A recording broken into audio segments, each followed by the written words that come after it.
रज़ा रब्बानी ने परवेज़ मुशर्रफ की सरकारी एजाज़ के साथ तदफीन की मुखालफत कर दी।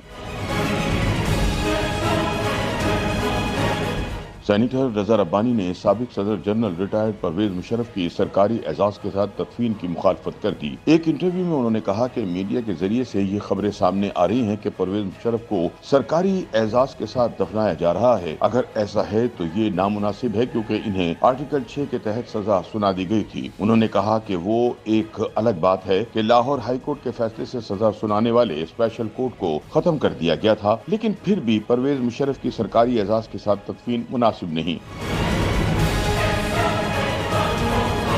साबिक सदर जनरल रिटायर्ड परवेज मुशर्रफ गुज़िश्ता रोज दुबई में इंतकाल कर गए थे। वो तवील अरसे से अमेरिकन अस्पताल दुबई में जेर इलाज थे। परवेज मुशर्रफ की तदफीन के हवाले से बताया जा रहा है कि फौजी कब्रिस्तान में तदफीन के लिए कब्र तैयार की गई है।